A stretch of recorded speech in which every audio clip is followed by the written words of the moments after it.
কথা বলছিলাম কি যে স্ট্রোক কম বেশি সবাই এই টার্মটি সম্পর্কে জানেন, তারপর যদি স্যার আমাদেরকে একটু সহজ করে বলেন যে আসলে স্ট্রোক বলতে কি বোঝায় বা কি কারণে মানে স্ট্রোকটা আসলে কি? স্ট্রোক আসলে ব্রেনের রক্তনালীর একটা রোগ। ব্রেনের যদি রক্তনালী, মস্তিষ্কের রক্তনালী যদি কোনো কারণে বন্ধ হয়ে যায় বা যদি রক্তনালী ছিঁড়ে যায়, তাহলে মস্তিষ্কের উপরে রক্তনালীর ছিঁড়ে যাওয়া বন্ধ হওয়ার জন্য একটা প্রভাব পড়ে। এই প্রভাব পড়ার কারণে শরীরের বিভিন্ন অঙ্গ প্রত্যঙ্গে এটার প্রকাশ ঘটে। যেমন এক হাত অবশ হয়ে যেতে পারে, এক পা অবশ হয়ে যেতে পারে, মাথা ঘুরে উঠতে পারে, চোখে না দেখতে পারে, অজ্ঞান হয়ে যেতে পারে, খিঁচুনি হতে পারে। এই যে উপসর্গগুলো বললাম, এগুলো যখন দেখা যায় তখন আমরা একে স্ট্রোক বলি। অনেক ধন্যবাদ স্যার।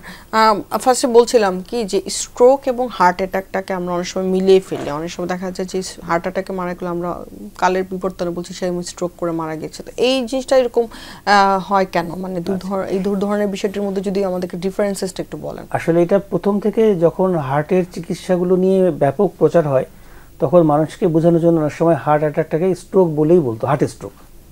কিন্তু আসলে স্ট্রোক শব্দটাই ব্রেনের জন্য একদম নির্ধারিত। অর্থাৎ হার্টের জন্য হচ্ছে হার্ট অ্যাটাক, ব্রেনের জন্য ব্রেন অ্যাটাক। এই ব্রেন অ্যাটাকটাকেই বলা হয় স্ট্রোক।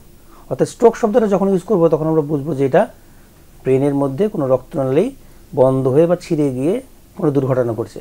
আর হার্ট অ্যাটাক যখন শুধুমাত্র বুকে ব্যথা হবে অথবা হাতে ব্যথা হবে, ঘাড়ে ব্যথা হবে, কিন্তু অজ্ঞান হবে না হার্ট অ্যাটাকের জন্য। সুতরাং অজ্ঞান হওয়া, হাত পা অবশ হয়ে যাওয়া, মাথা ঘোরা, চোখে না দেখতে পাওয়া, খিঁচুনি হওয়া, এই সবগুলো যদি উপসর্গ হয় তখন আমরা যেন এটাকে স্ট্রোক বলে হার্টের ডাক্তারের কাছে না যেয়ে বা হার্টের হসপিটালে না যেয়ে যেন আমরা স্ট্রোক রিলেটেড যে হসপিটাল আছে সেই জায়গাতে যাই বা স্ট্রোকের ডাক্তারের কাছে যাই।